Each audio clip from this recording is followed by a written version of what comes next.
আসসালামু আলাইকুম বন্ধুরা, আশা করি সবাই ভালো আছেন এবং সুস্থ আছেন। তো চট্টগ্রাম বোর্ডের আজকে যে এসএসসি 2025 ব্যাচের গণিত পরীক্ষাটা অনুষ্ঠিত হয়েছে সেটার অ্যান্সার এটা গ সেট।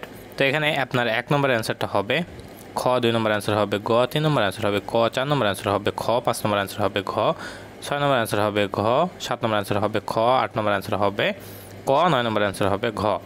এরপরে 10 নম্বর অ্যান্সার হবে গ, 11 নম্বর অ্যান্সার হবে ক, 12 নম্বর অ্যান্সার হবে ঘ, 13 নম্বর অ্যান্সার হবে ঘ, 14 নম্বর অ্যান্সারটা হবে এখানে আপনার খ, 15 নম্বর অ্যান্সার হবে গ, 16 নম্বর অ্যান্সার হবে গ, 17 নম্বর অ্যান্সার হবে ঘ, 18 নম্বর অ্যান্সার হবে ঘ, 19 নম্বর অ্যান্সার হবে গ, 20 নম্বর অ্যান্সার হবে খ, 21 নম্বর অ্যান্সার হবে ক, 22 নম্বর অ্যান্সার হবে এখানে আপনার গ, 23 নম্বর অ্যান্সার হবে খ, 24 নম্বর অ্যান্সার হবে ক, 25 নম্বর অ্যান্সার হবে গ, 26 নম্বর অ্যান্সার হবে ঘ, 27 নম্বর অ্যান্সার হবে গ, 28 নম্বর অ্যান্সার হবে ক, 29 নম্বর অ্যান্সার হবে খ, 30 নম্বর অ্যান্সার হবে ক। তো এই ছিল সম্পূর্ণ সমাধান। তো আশা করি সবাই বুঝতে পারছেন। সবাই ভালো থাকবেন, সুস্থ থাকবেন, আমাদের সাথে থাকবেন। আসসালামু আলাইকুম।